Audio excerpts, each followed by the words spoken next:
Okay, we move on to the rest of the district rules. Remember, they're drawn by the state legislatures. Every 10 years we do get a new census. And because we have a new census with new amounts of people, often the state has new, more or less representatives than they had before, so they have to be redrawn by the state legislatures every 10 years, and it's quite a bloody mess, really, as they go to do it. Whoever's in control in the state legislature will try and draw the districts to help either Republicans or Democrats, whoever's in office.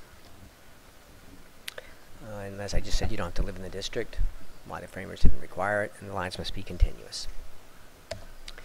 Now, just to make sure that we understand here, they're drawn up by the state senators. You'll see Texas has 36 districts, so there's going to be 36 of these geographic districts, okay, with these weird-looking things I have, but this could be one. This is District 5, which is approximate what we have in Dallas County, where we are right now. Dallas in Bishop Lynch High School, District 5 has continuous lines that has 660,000 people living in it, and follows the other rules for what a district is. So there's going to be 36 of these in Texas, right? And the state legislatures have to draw that up fairly, right? And again, certain rules about that the lines have to be continuous. Rule number 2, they have to be equal in population. Right now, that is about 1 per 650,000 people or so in each district. It was not the case before, believe it or not, in 1963. Before 1963, you could have 555,000 people living in one district and 35,000 people living in another district, and that's exactly what happened in New York in the 19th century. If you know much about New York, here on the right, you've got Buffalo here, and what I call the armpit of New York, with about 2 million people metro. New York City down here in the groin of New York, with about 11 million people. Mostly upstate New York is rural. There are some cities, but for the most part fairly lightly populated. Well, before Westbury versus Sanders, they would take New York and cut it up kind of geographically in these squares, right? And you can see what would happen is that you would have these districts, like up here where Lake Placid is in upstate New York.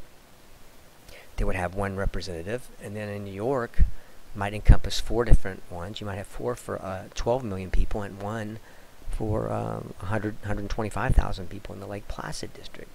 So most of us would, I think, agree that's grossly unfair, and it was rectified finally in Westbury versus Sanders in 1963. Now you have to have about the same amount of people living in each district in your state.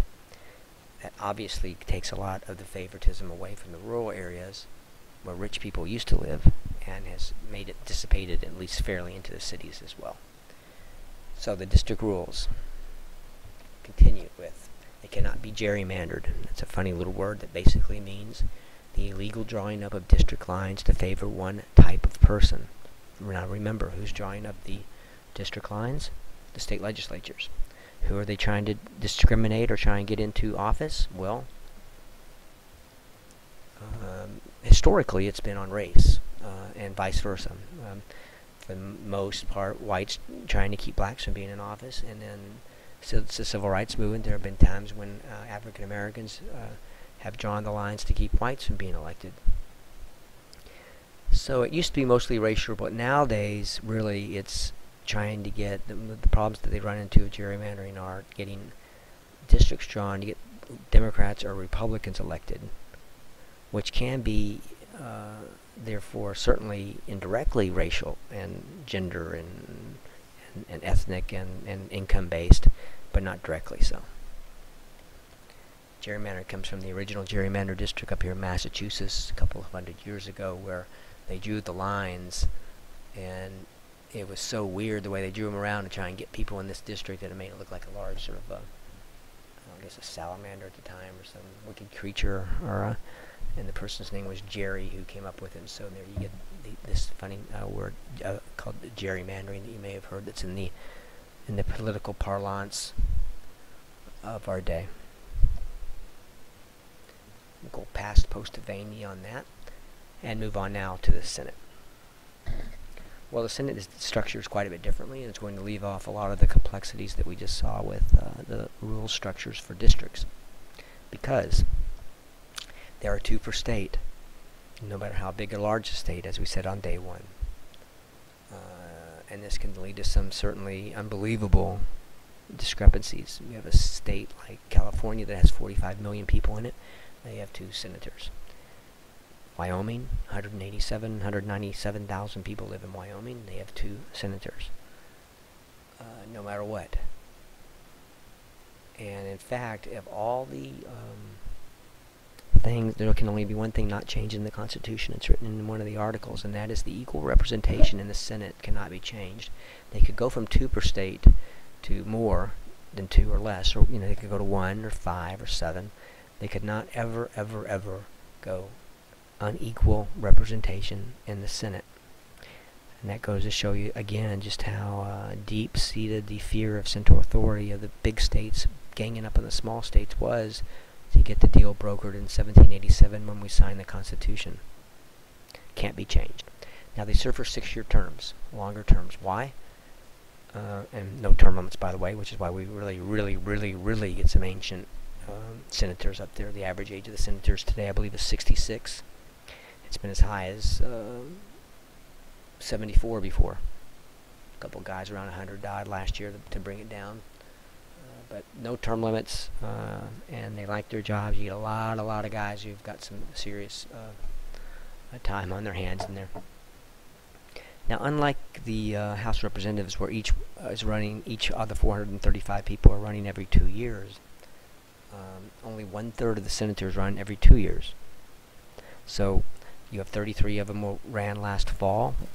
You have 33 running for them in 2 years. Running in another 2 years.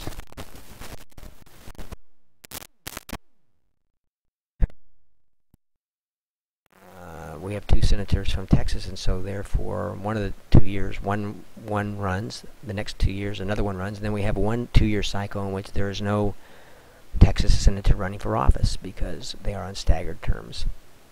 I think the why is a little bit more complicated. We'll wait until I'm with you in person to explain to you what the framers were thinking with the continuous body end of things rather than having them all elected every 6 years at one time. Now the upper house is, the Senate is sometimes called the upper house. It certainly has more prestige. They're serving longer. There's less of them. Most of them have been House members before. But certainly their charge is to look at longer range problems and bigger problems and more complicated problems than the House of Representatives does. It's sometimes said that the House builds the roads after the Senate plans them. And because of that, you see the Senate have certain duties, especially foreign relation duties, that are more complicated than the House of Representatives. And therefore they're called the upper house and have 6-year terms to deal with these more long-range problems. Foreign affairs is a good example.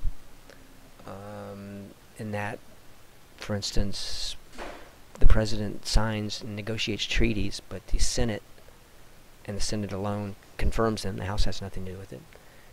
If we have a presidential impeachment scenario, the House of Representatives brings the president up on charges, but the Senate holds the much more higher and tougher, more responsible responsibility of the actual trial itself to determine whether the president or the federal judge should be removed from office.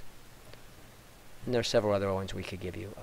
We saw earlier, just in the last unit, that the Senate confirms, for instance, judicial appointments, and the House has nothing to do with it. And as I just said, they have longer terms, secure terms, to try and supposedly, so they can tackle these larger issues.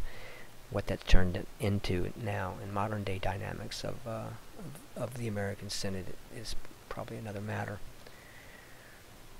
Again, average age 67, so they're pretty old, they're pretty white, they're pretty rich, they're pretty not necessarily very reflective of the American fabric of what the American people really are. I just like to show this guy that died when he was 100 years old last year. Strom Thurmond was his name, from South Carolina, and been a senator about 60 years. By the way, just in case you're interested, there was his wife that he married shortly before he passed away. I'm sure that he was, I know many of you are being cynical about it, but I'm sure that she married him because he was a brilliant conversationalist and charming and witty and urbane, not just because he was the heir to the Winston Reynolds tobacco fortune, which he was. and and he was, and no longer now. She's now the head of that. But there you go. That was Strom Thurmond when he passed away. He alone brought the average age down pretty good. Now the qualifications for both places. Because the Senate is considered the upper house, you're going to see that the considerations and the requirements and the qualifications are a little bit higher. For instance, in the House of Representatives, you have to be 25 is all. I know that sounds pretty young today. There is one 29-year-old up there from Oklahoma today. But remember, 25 years old in 1787 was considerably younger than it was. I think the age expectation at the time that was about 46. And so 25 was quite a bit older than it seems today, but 25 is the minimum. For the Senate, 30. So again, 5 years longer. They're expecting the senators, I suppose, to be a little bit more mature and a little bit more aware of what's going on, and therefore they wanted them to be a bit older. Today, of course, 30 seems pretty young. I think the youngest senator we have maybe is about 36 today. They wanted to make sure that these guys were not traitors. Remember when they signed the Constitution in 1787, we still had a lot of our country that were not big on the idea of not going back one day to becoming British. And so the framers were concerned that they not have a bunch of traitors, and they weren't exactly sure how to make sure of that. And there was no surefire matter. And times before lie detector tests and background checks and being able to vet them so carefully. So what they came up with was they decided, well, if nothing else, well, the longer you've been a citizen, the more that's going to prove to us that you're not going to be a traitor. Because if you're going to be a citizen, then you wouldn't put all that work into it if you just wanted to become a dirty old nasty Tory. So what they came up with is, if you want to be in the House of Representatives, you have to have been a citizen of the United States for at least 7 years. Now, today this all seems rather arcane, and most people are naturally born citizens, and this doesn't come up very much at all. So it's not, we're really not covering this to make modern day reflections on it. More, again, to show you what the motivations of the framers are to setting the entire system up, and that they knew that we are a country at risk still, internally as well, and concerned about these possible traitors that might be around. And so they came up with the idea that you needed to be a citizen at least 7 years, and then hopefully by then you've got a stake in the country and you won't be a bad guy and become a nasty stinking traitor. For the Senate, 9 years. So again, a little bit longer, expecting that you'd have shown a little bit more loyalty to the country. And again, whether or not that stuff held up or not, who really knows, but it was what they decided to try and do.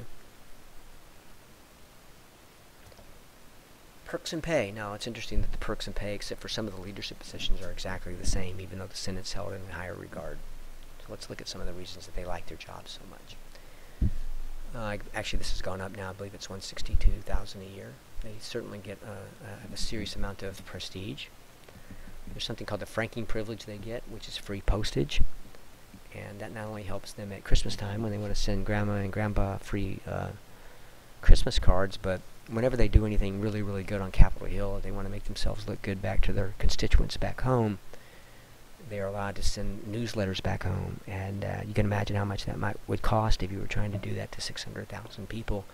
They get to do it for free, and it's in many ways a very thinly mirrored campaign tool they use to make themselves look pretty darn good to the people back home. And the Franklin Heritage helps with that. They certainly have a lot of impact. I've minimized and sometimes make fun of these guys a lot, but you know, if you want to have an impact on our country to make it a better place, this is a position that certainly gives you a chance to do that. They have gyms and offices and free air travel and you know, things like that.